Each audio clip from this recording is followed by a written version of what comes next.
Rogers. Thank you, Mr. Chairman. Gentlemen, thank you for your service to the country, a lifetime of service, and we thank you very much. Let me bring up a topic that's the elephant in the room, and that's competition with China. How do you assess the Chinese president's visit to Moscow recently, and how does that play in the larger world stage on our competition with China? Ms. Secretary. I'll begin, sir, and then certainly offer the chairman, with your permission, a chance to comment. Certainly, this is it's troubling to see that Putin attacked his neighbor in an unprecedented way and seeks to change the border and access his neighbor's property or sovereign territory. So Xi's visit to Putin and remaining there for a couple of days, I think, sends a very troubling message, a message of support. We don't see them providing any material support to Russia right now, but we're watching this very, very closely. If they were to go down that path, I think it would be very troubling for the international community. But certainly, just showing support by his presence there, I think, is very troubling. I think that it's been described as a marriage of convenience.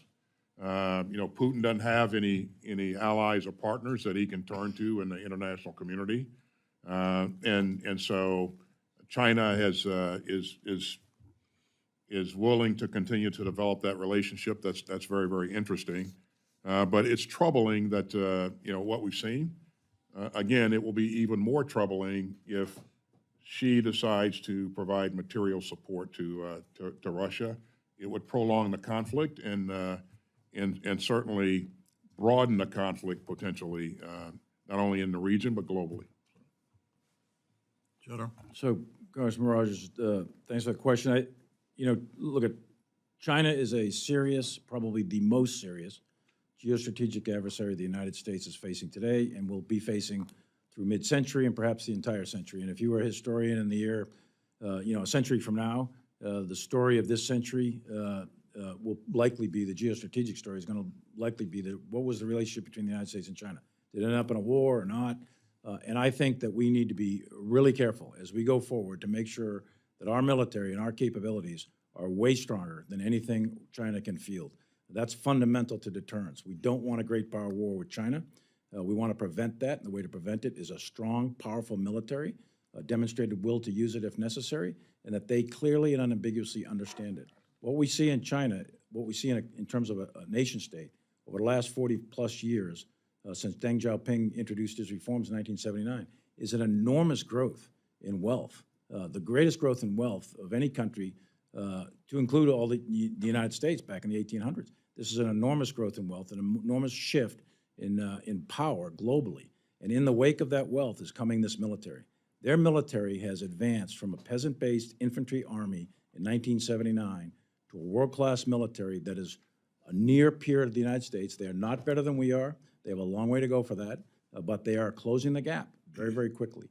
It is incumbent upon us to make sure that we remain number one at all times. That will help keep the peace. If we somehow fall behind, that'll become very dangerous, in my opinion. So the goal, sir, is to deter China from making an ill-advised decision going forward. And you've heard me say a number of times that I don't think a military action against Taiwan is either imminent or unavoidable. I think that that the way that we keep things in the right place is to make sure that we're able to talk to each other. You've seen me reach out a number of times to my counterpart. I'll continue to do that.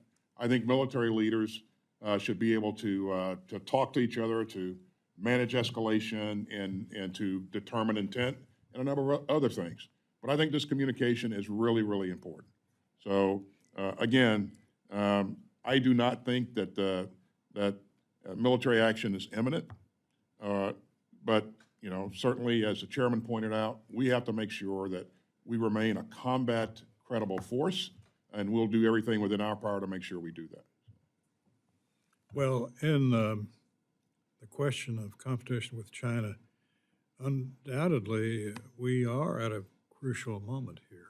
We are beginning to lose our critical competitive edge in multiple domains. I'm interested to know, in your budget request, what is needed to reverse this trend that we're on?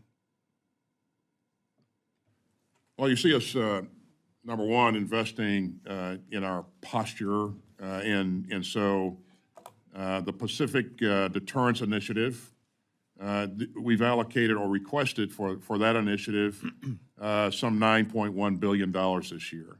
That's a 40% increase over what we asked for last year. That will help us, improve infrastructure that provides us the ability to position our troops forward in theater so that we can deter much further forward. You've seen us ask for $61 billion to support and maintain our dominance in the air domain. $48 billion in combat effective naval forces, and some $13+ billion for our effective ground forces. And we're investing in the capabilities that support our warfighting concepts that support our strategy.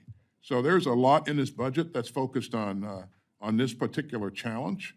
And again, we will continue to invest in the years going forward to build upon the things that we're asking for today and doing today in theater.